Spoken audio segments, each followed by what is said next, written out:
जो शतरंज का खिलाड़ी होगा वही पारंगत होगा।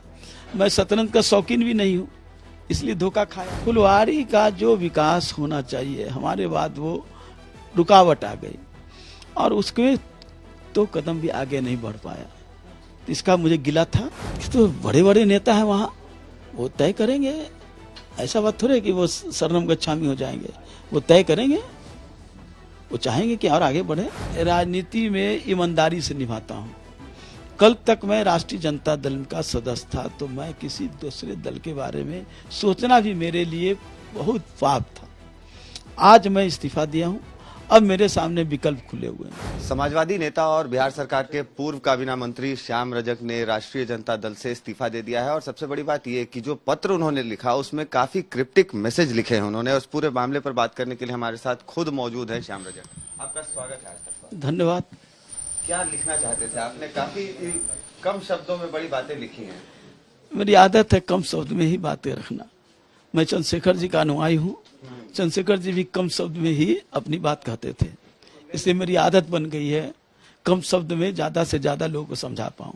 लेकिन शतरंज और धोखे से क्या बताना चाहते हैं? शतरंज में तो धोखा होता ही है ना, क्योंकि जो शतरंज का खिलाड़ी होगा वही पारंगत होगा। मैं शतरंज का शौकीन भी नहीं हूँ, इसलिए धोखा खाया। इसलिए मैंने लिखा हूँ कि शतरंज का मैं शौकीन नहीं था, इसलिए धोखा खाता रहा। वो मोहरा चल रहे थे, मैं रिश्ते निभा रहा था। वो मोहरा को मोहरा समझ रहे थे, मैं रिश्ते को रिश्ता समझ रहा था। वो रिश्ता को मोहरा समझ रहे थे और मैं रिश्ता को मोहरा समझ रहा था। आप रिश्ते और मोहरे की बात कर रहे हैं और फुलवारी शरीफ से लगातार चुन कर आते रहे। पिछली बार आपको टिकट नहीं दिया गया और सबसे बड़ी बात यह कि उसके बाद वहां जो क्रैकडाउन हुए वहां पर स्थानीय जो विधायक थे उस तरह से एक्टिव नहीं दिखे।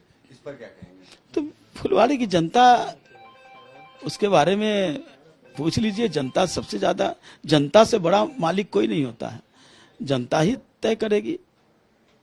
अभी आप राष्ट्रीय जनता दल के साथ थे और आपने काफी समय वहां पर दिया।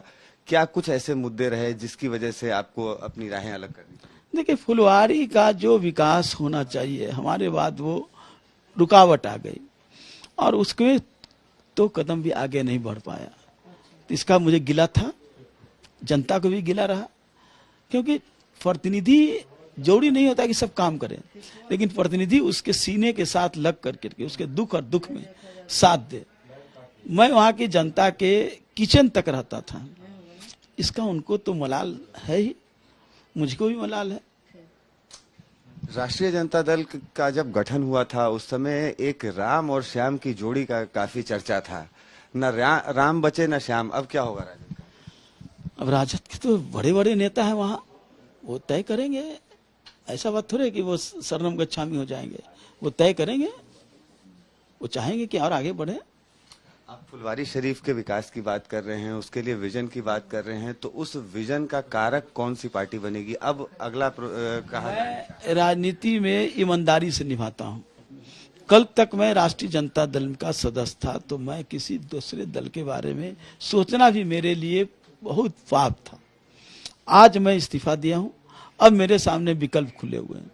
मैं अपने विजन को मंजिल तक पहुंचाने के लिए किस दल के साथ काम करूं, किस राजनीति के साथ काम करूं, ये मैं विचार करूंगा और सप्ताह भर के अंदर आप लोगों से भी चर्चा करके मैं फैसला लूंगा, निर्णय करूंगा। अगर नहीं हुआ तो मैं राजनीति से संन्यास ले लूंगा। तो ये थे श्याम रजक, जिन्होंने साफ तौर पर कहा कि एक हफ्ते का समय लेंगे, उसमें विचार विमर्श और मंथन करेंगे और उसके बाद ये फैसला लेंगे कि आखिर फुलवारी शरीफ के विकास के लिए कौन सा दल उनके लिए सबसे ज्यादा कारगर हो सकता है। और शायद इसका फैसला न हो पाने की स्थिति में ये भी मौका आए कि राजनीति से श्याम रजक संन्यास ले लें। सहयोगी दीपक के साथ आदित्य वैभव।